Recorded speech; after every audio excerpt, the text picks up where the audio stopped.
and he will talk about the design understanding. Thank you, Cecilia.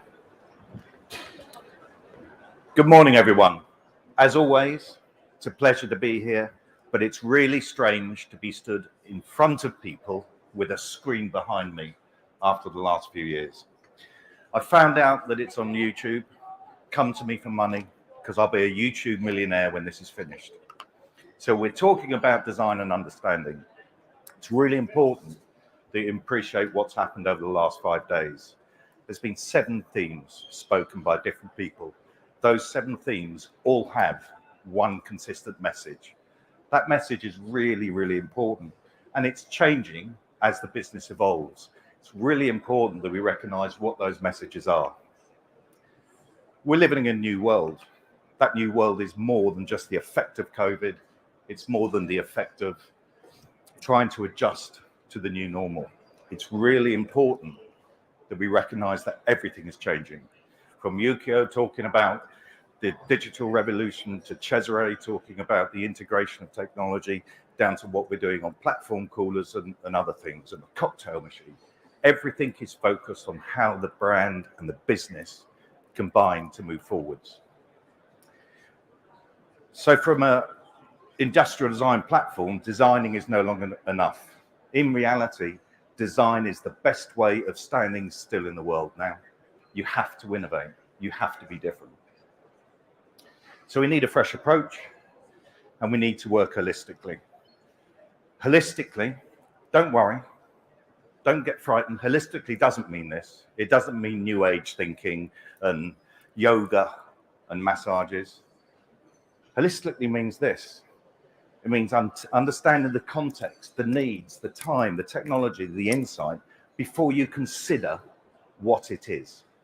It's so important that we actually just think about how we design and approach design for the future. So we need to focus outwards. Put a dog there because dogs are great at looking out of windows. We need to think like that and act like that. We need to be human-centered. We need to actually think more compassionately about the environment, about people, and about the understanding. More importantly, we can't be just offering products to customers and saying, that's what you're going to have. We need to be considerate on how we approach the design and the methodology. Look at the picture. That's key to understanding what you're looking at. If you can't define and understand the picture, then you're missing what we're going to do, what it will be. So it's a matter of perspective. It's a matter of experience. With that experience becomes the ability to harness the knowledge and harness everything we need to do. One of the things that we also need to recognize is that technology is a tool. It's not a solution. How we apply technology, how we work technology is the most important thing that we need to be thinking about. So it's a matter of understanding, and it's a matter of viewpoint. We'll come back to this later on, but viewpoint is really important. Look at the picture. Do you understand the picture? Do you have the insight of what you're looking at? Because every now and then, you need to think about the bigger picture. Look at the picture, and have you seen the total picture? Have you got the understanding of what everything is? So we must wake up. The time for clever ideas is gone. The time for strategic, human-centered insight and understanding is here. We must focus on the problems that we need to solve. We must attack a problem as a single piece and break it down so it's a simple thing to actually articulate and describe. Collaboration. Collaboration with customers, collaboration within the Celli group, collaboration with suppliers is key to how we actually harness this and pull it together. Here we are. This is a good example.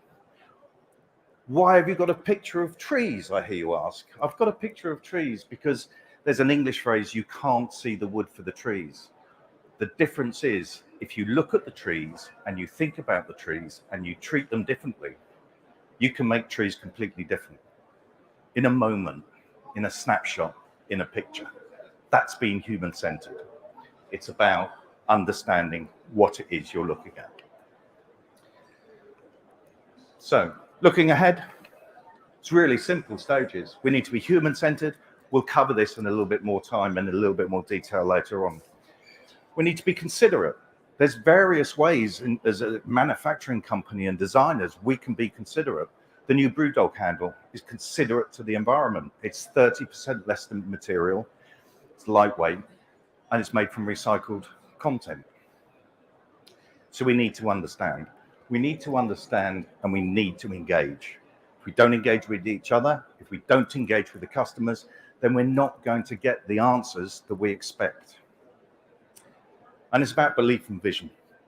It's about a group of people being like-minded individuals. Everyone has a personality, everyone has a focus, but we need to be like-minded but different. This is a really good illustration of belief and vision. In 1979, a man walked into Sony and said, I've got an idea. I've got a tape player that I want to make. It's got no speakers, you can't record on it, and it doesn't plug into the electricity. That was a brave, brave move. 20 years later, 186 million units are sold. It defined a category. What's more exciting about that is Apple took the banner up and then refined that category with the iPod and then created the whole integrated world. So we need to think, and we need to think what our attitude is. And we talked about human-centered innovation earlier. It's really simple. It's really simple. Human-centered design is simple stages. We need empathy, understanding, and information. We need to define and understand what we're talking about. From there, we can define, describe, communicate, and share our thinking. Share our thinking so it's a clear, concise idea. So we have the ideas, we've now got a vision, articulation, imagination, and amalgamation. At this stage, I would want the proposal to be one line, 10 words. If you can't define an idea in 10 words, it's too complicated. It needs to be simpler. So that allows us to create, prototype, explore, and engage. We need to know the how, why, when, and where before we share with the customer, where we test, understand, refine, and explain it. That's human-centered design. It's not difficult. It's just a considerate process to go through so you understand what's going on. Let's talk about the life cycle of a product. The life cycle of a product, this is the life cycle of an organism. We know what that is. We have a baby, it grows, it does this, and then eventually dies. When we talk about a product, it's slightly different. We create a product. That product goes through a life cycle of growth. That's where the money making comes. Maturity, that's where it's just maintaining the turnover. Its eventual decline is when you need to be bringing something new out. The problem you have with that is it's a standard model. All the investment is at the front. All the expense is at the front. R&D is an expense. Design is an expense. But for our customers, we need to be human-centered. We need to have empathy. We need to be considerate. Therefore, we need to redress this model because it's a stretch to make the investment work on all the projects. We need to think about how we can get that to work better. What we're going to do is we're going to control the investment. If we can control the investment, it's a tightrope, it's a challenge, but we define a new model by breaking down the walls of conventional thinking. If we break down those walls, we're now looking on maximizing the investment. Focus on the return early or the leverage of the asset. And you can see how it simply works. You've now got a series of opportunities where you can drop new innovations in, but only on the platform that you've invested in. This, in my eyes, is a model that works in the new world of drinks dispense. So what are we talking about? We're talking about the future, flying cars. We're talking about the need to be focused, the need to know what we're looking at. We're thinking about, everyone knows this, doesn't matter what country you're in. There are more bangs. You know what's coming next. It's more bangs for the buck. That's really, really important. We need to be thinking about intelligent design, intelligent human-centered design. And lastly, which I touched on, we need to sweat all the assets for our customers. We need to give the customers more for less. Has to be teamwork. It has to be a collection of people that are focused on the end game. It's nothing more than that. If you do it that way, it's simple, and it has to be simple. So let's think about this. Can I articulate what I've just described? Well, yeah, we probably could come up with a proposition. Let's see what we've done in the past.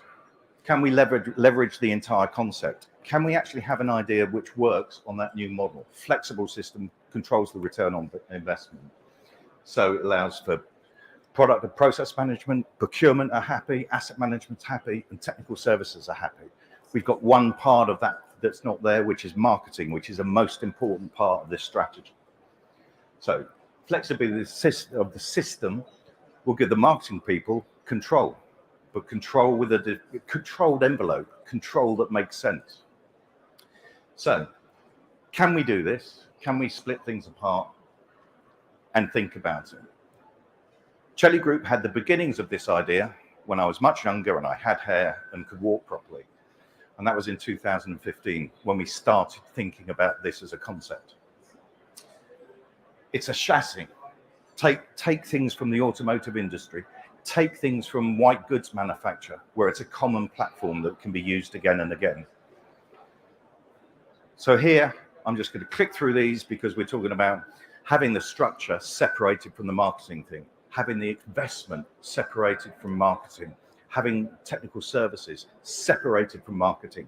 We're talking about separating those disciplines that normally fight when they're in the real world. It's about evolution, and it's about understanding how things evolve.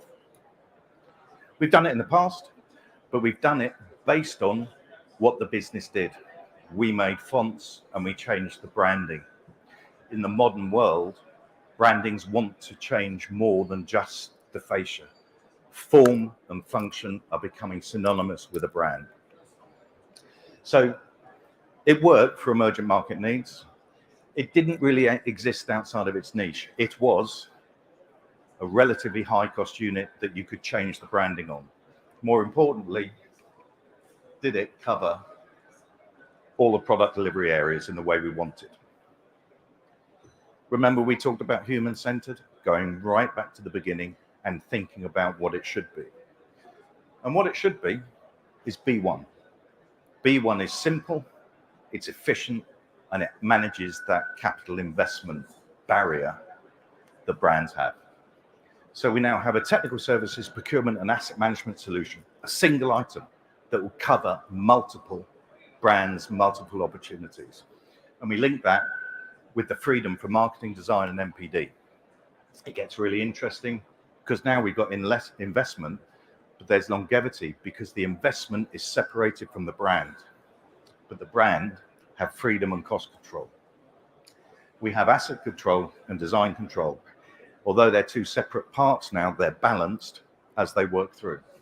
And the familiarity with the system, the concept, allows every part of a business to target and leverage it. So moving forwards, what is bone? It's really simple.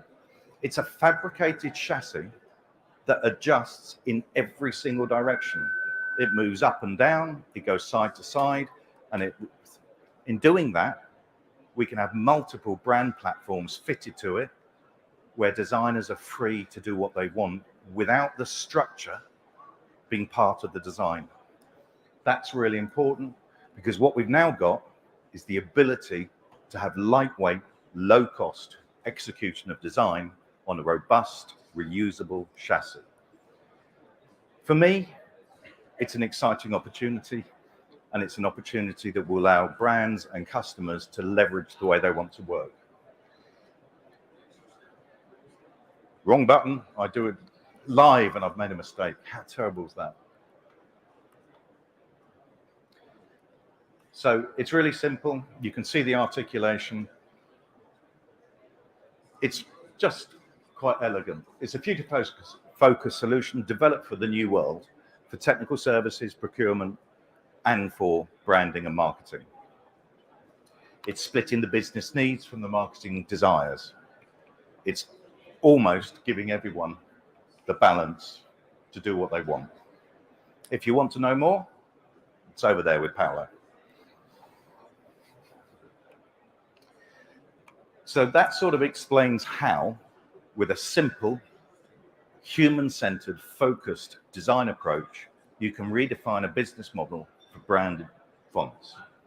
But that business model is not just about the branded font, it's about the total solution and asset management. So we are living in a new world. We need to apply the knowledge carefully. More importantly, we must build on everyone's experience. Celli Group is one big team, and everyone has a part to play in what I've just described. Doesn't matter what role you have within the business.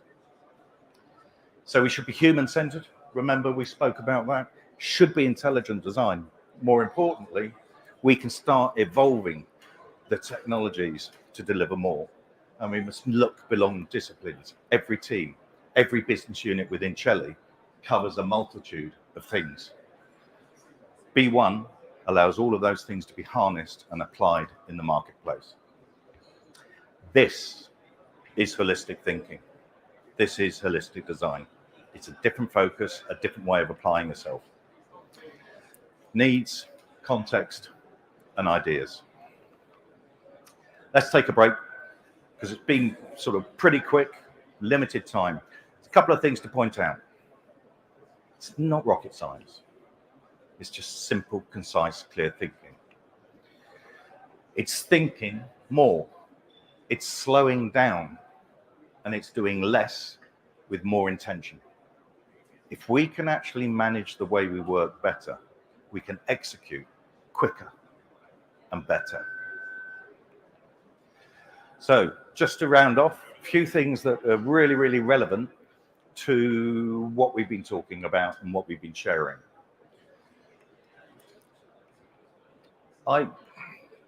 IBM Business Consulting did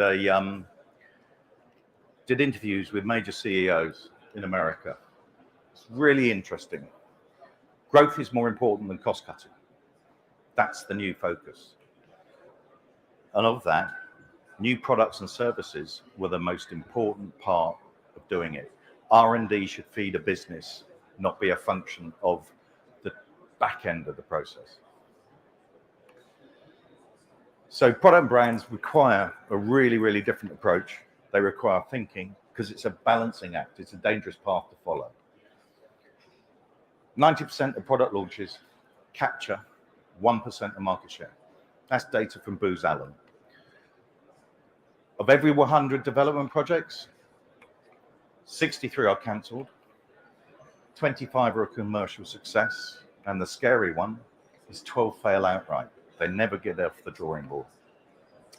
So there's some scary things going on, and there's some scary thinking we need to do.